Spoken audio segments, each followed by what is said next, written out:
Morning, welcome to ASU lectures. So आज हम new series start करने जा रहे हैं क्लास 8 मैथ्स एंड यहाँ पर हमारा चैप्टर 1 रेशनल नंबर्स एक्सरसाइज 1.1 अब हम स्टार्ट करेंगे। सबसे पहले हम समझते हैं रेशनल नंबर्स क्या होते हैं। रेशनल नंबर्स हम कैसे डिफाइन कर सकते हैं। आप जो नंबर्स P/Q की फॉर्म में होते हैं वो हमारे रेशनल नंबर्स होते हैं, मतलब इस फ्रैक्शन की फॉर्म में।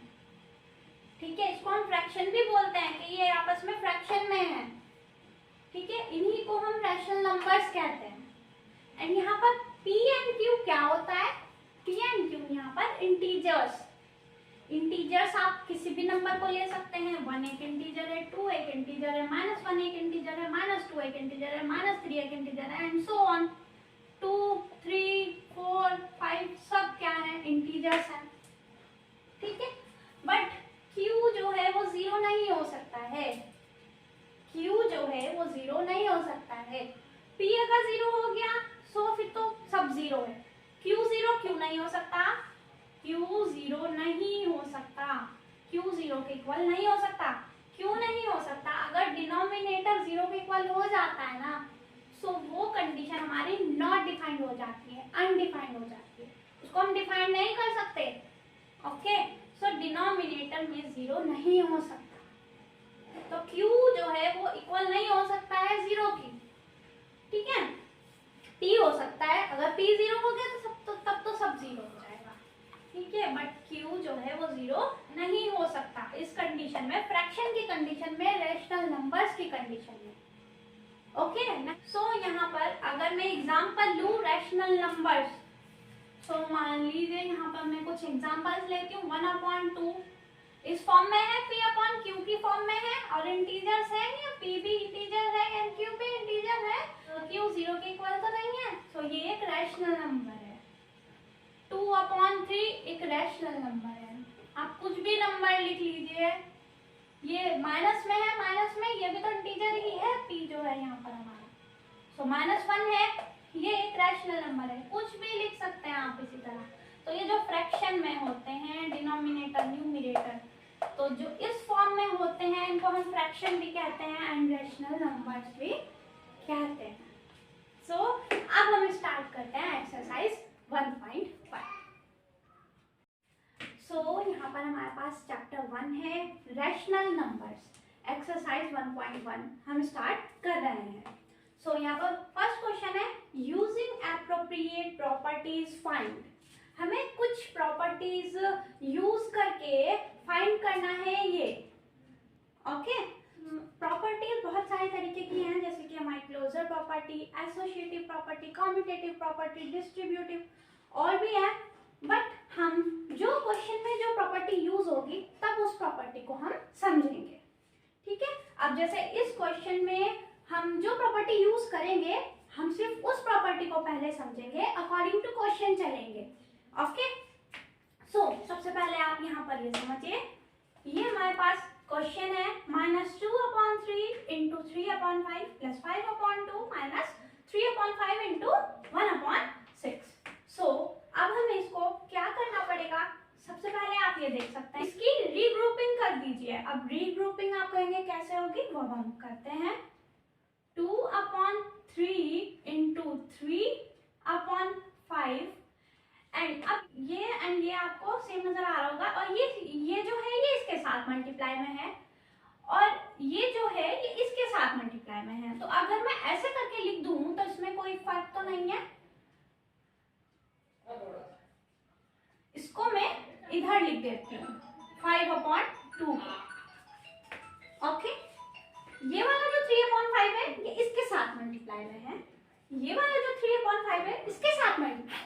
अब देखिए इसमें और इसमें कोई फर्क तो नहीं है, बस मैंने सिर्फ इतना ही तो किया है कि इसको प्लस 5/2 को उठाकर यहाँ पर लिख दिया। प्लस ये साइन जो है ये सामने ही रहना चाहिए। ओके, जैसे कि ये इसका साइन था, ये मैंने यहीं पे रखा है।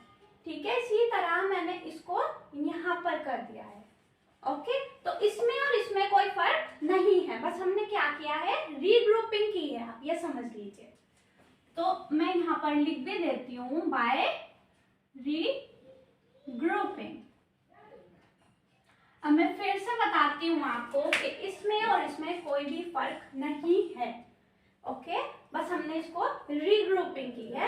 सॉल्व करने के लिए हमें प्रॉपर्टीज यूज करनी है, उन प्रॉपर्टीज के लिए।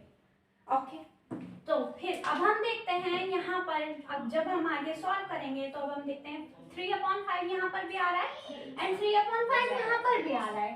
ठीक है, ये इसके साथ है, ये इसके साथ है, मल्टीप्लिकेशन में है। सो अगर मैं इसको मानूं a, ठीक है, और मैं इसको मानूं b, तो ये 3/5 है, ये भी 3/5 है, तो ये भी तो b ही है ना। और ये इसको मान लेती हूँ मैं c, तो ये तो हो गया हमारा a, 3/5 हो गया हमारा b एंड 1/6 हो गया हमारा c। तो ये किस फॉर्म में लिखा है आप देख सकते हैं। हाँ, a into B minus B into C, ऐसे लिखा है ना ये, a into B minus B into C. ठीक है, लिखा है ना ऐसे।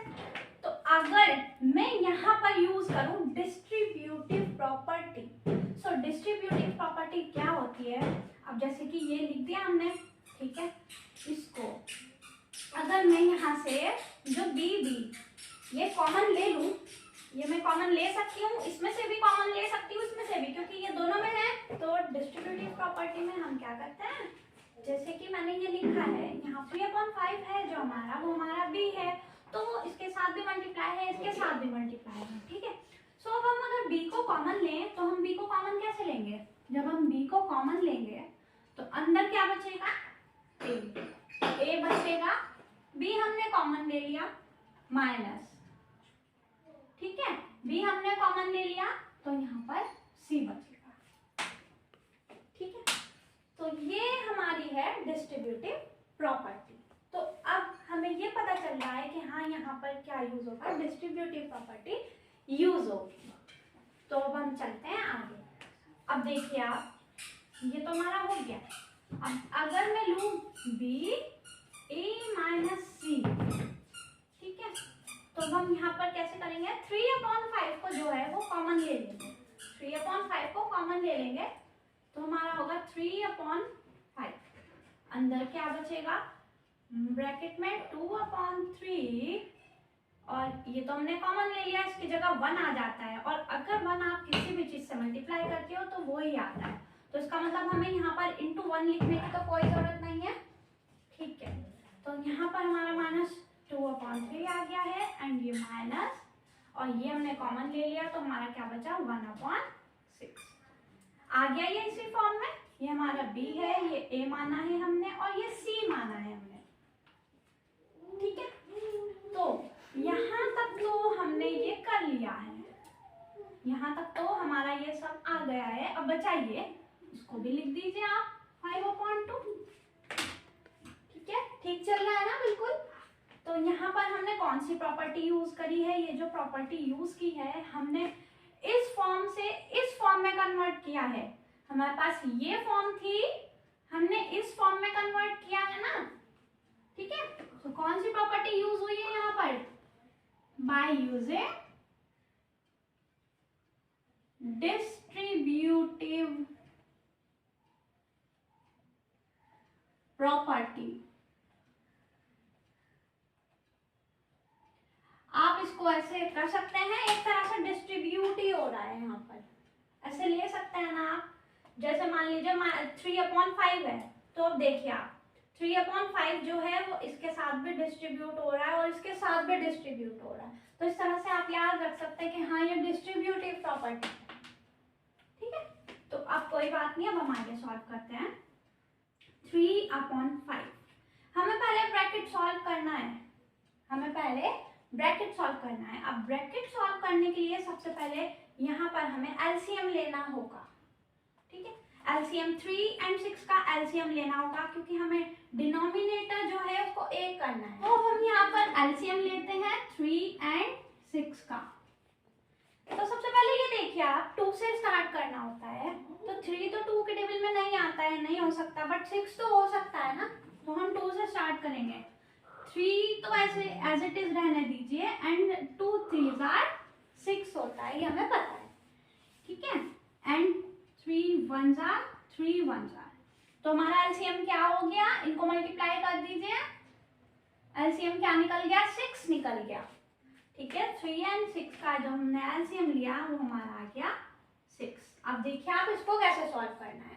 इसको सॉल्व ऐसे करना है कि इसको और इसको क्या करना है, डिवाइड करना है, और जो इनको डिवाइड करके आएगा उसको ऊपर हमारे लेटर से क्या करना है, मल्टीप्लाई कर देना है। ये डिनोमिनेटर एंड ये डिनोमिनेटर, इनको क्या करना है, डिवाइड करना है। कीजिए इन्हें डिवाइड। जब हम इन्हें डिवाइड करेंगे, अगर मैं यहाँ पे मान लीजिए मैं यहाँ पर लिखती हूँ 6/3, मुझे इन्हें डिवाइड करना है, तो 3 1 जा 3 एंड 3 2 जा 6, तो हमारा आंसर क्या आएगा, 2 आएगा ना। अब वो जो 2 आया है ना, इन दोनों डिनोमिनेटर्स को डिवाइड करके वो जो 2 आया है उस 2 को ऊपर इससे मल्टीप्लाई कर देना है न्यूमरेटर से।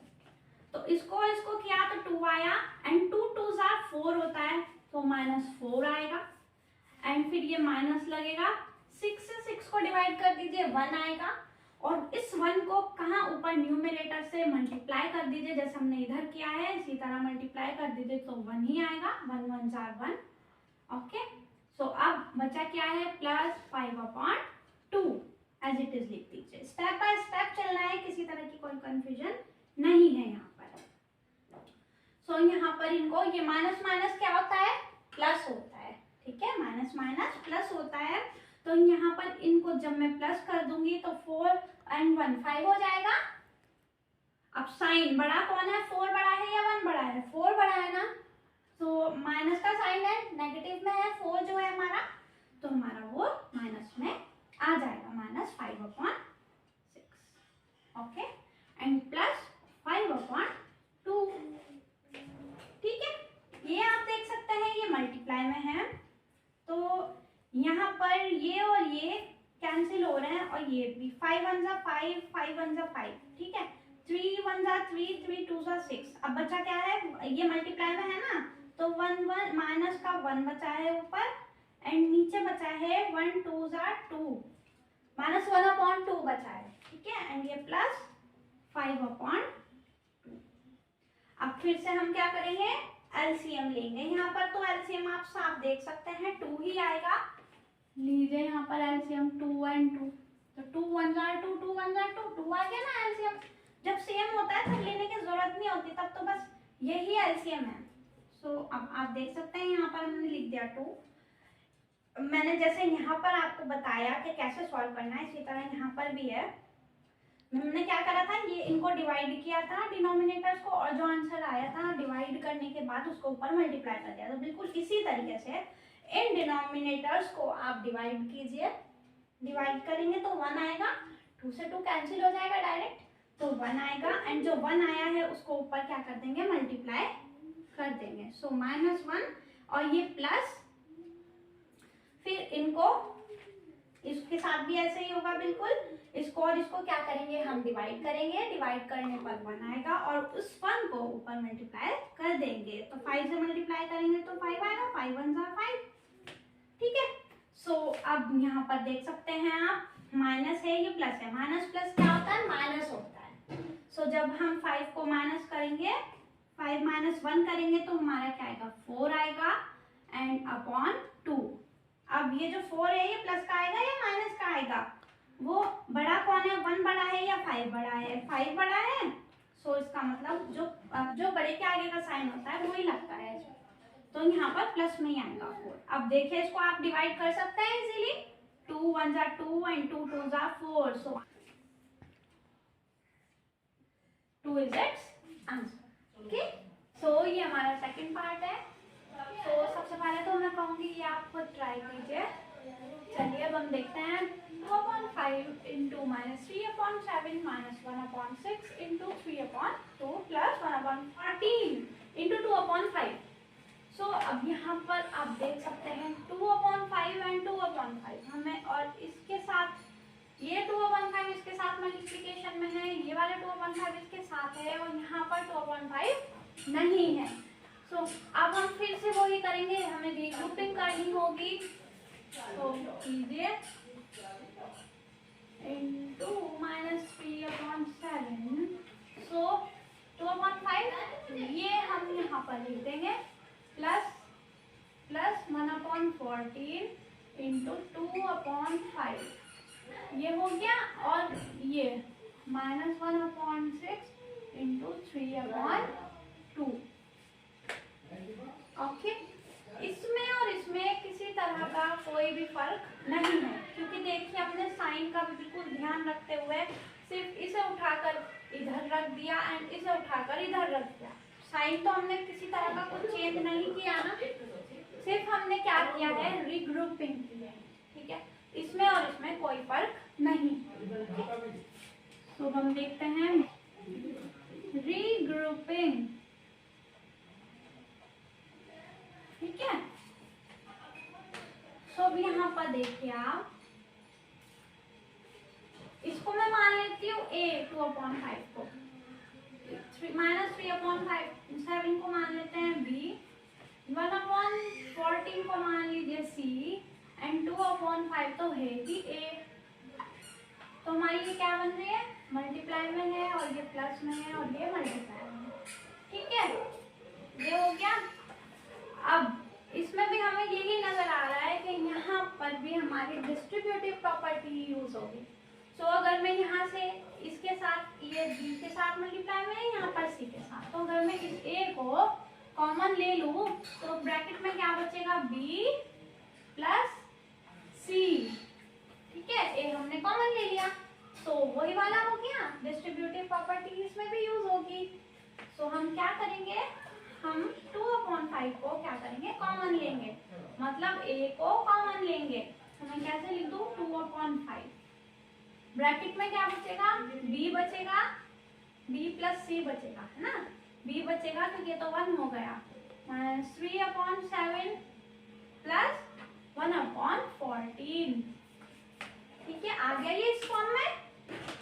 ठीक है, और यहाँ तक हमारा हो गया और बच्चा हमारा ये लिख दीजिए ऐसे ही बिल्कुल एज इट इज लिख दीजिए। ठीक है, कुछ भी किसी तरह का चेंज नहीं हुआ।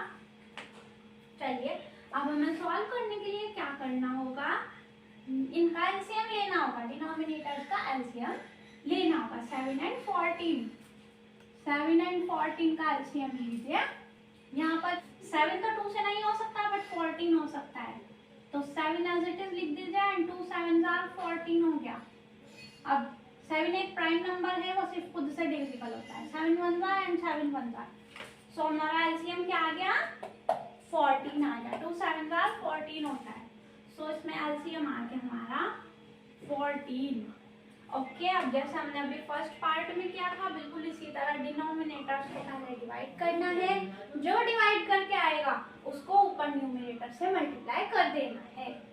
सो 7 एंड 14 को कीजिए तो क्या आएगा, 7 1 7 होता है एंड 7 2 2 आएगा। अब इस 2 को, इस प्लस के 2 को -3 से मल्टीप्लाई कर दीजिए, 2 3 6 आएगा एंड ये जो 2 है वो प्लस में है एंड ये माइनस में है, तो प्लस माइनस माइनस आएगा। ठीक है, अब ये प्लस का साइन लगा दीजिए। 14 एंड 14 को आप डिवाइड करेंगे तो 1 आएगा, उस 1 को ऊपर न्यूमरेटर से मल्टीप्लाई कर दीजिए तो 1 ही आएगा। अब ये माइनस, अब यहाँ पर देख सकते हैं ये मल्टीप्लिकेशन में है, पर हम इसको डिवाइड कर सकते हैं। यहाँ पर हम देख सकते हैं 3 एंड 6 डिवाइड हो रहा है, तो 3 1 3 एंड 3 2 6 हो गया। सो हमारा जो 1 1 1 होगा एंड अपॉन 2 2 4 होगा। समझ में आ रही है बात? अब देखिए आप कैसे सॉल्व करना है। ये माइनस में है, ये प्लस में है। माइनस प्लस क्या होता है, माइनस होता है, तो मुझे 6 - 1 क्या होगा, 5 होगा। बड़ा कौन है, 6 बड़ा है या 1 बड़ा है, 6 बड़ा है, इसी का साइन आएगा, तो वह माइनस में आएगा, -5/14। ओके, एंड ये -1/4।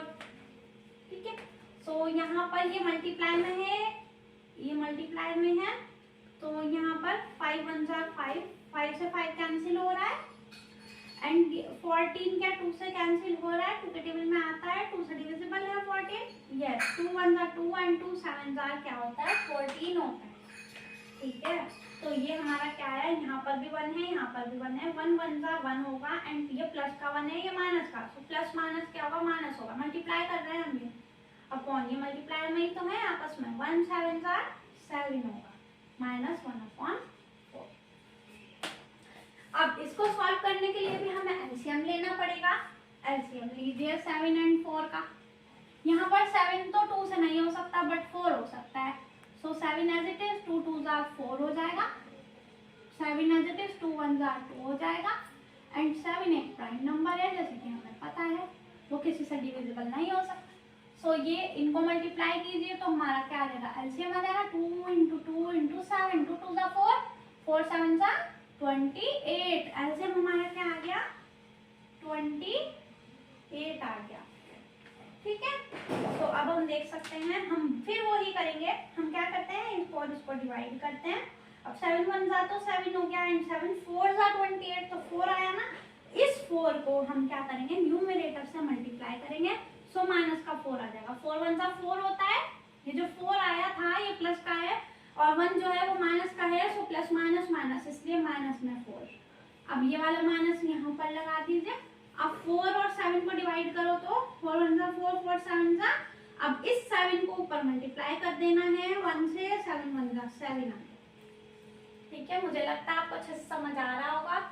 सो अब हम करते हैं यहाँ पर, ये भी माइनस में, ये भी माइनस में। माइनस माइनस हमारा क्या होता है, प्लस होता है। तो हम इनको प्लस कीजिए, 7 और 4 प्लस कीजिए तो हमारा 11 आएगा और अपॉन 28। अब बड़ा कौन है, 7 बड़ा है या 4 बड़ा है, यहाँ पर 7 बड़ा है। 7 के आगे माइनस का साइन है, सो ये जो 11 है ना ये माइनस में आएगा। ठीक है, तो हमारा आंसर क्या होगा, -11/28। सो हमने यहाँ पर कौन सी प्रॉपर्टी यूज की है, किस प्रॉपर्टी को यूज करके हमने ये फाइंड किया है। तो वो कौन सी प्रॉपर्टी थी, हमने जो यूज किया डिस्ट्रीब्यूटिव प्रॉपर्टी। तो मैं यहाँ पर लिख देती हूँ, यहाँ पे यूज हो रही थी ना डिस्ट्रीब्यूटिव प्रॉपर्टी। ये इस फॉर्म से हमने इस फॉर्म में कन्वर्ट किया था, मतलब इस फॉर्म से इस फॉर्म में। ओके, तो बाय यूजिंग डिस्ट्रीब्यूटिव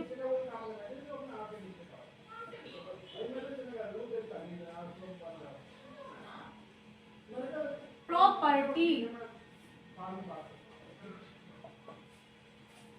सो मुझे लगता है आप लोगों को बहुत अच्छे से समझ आया होगा। Thank you so much.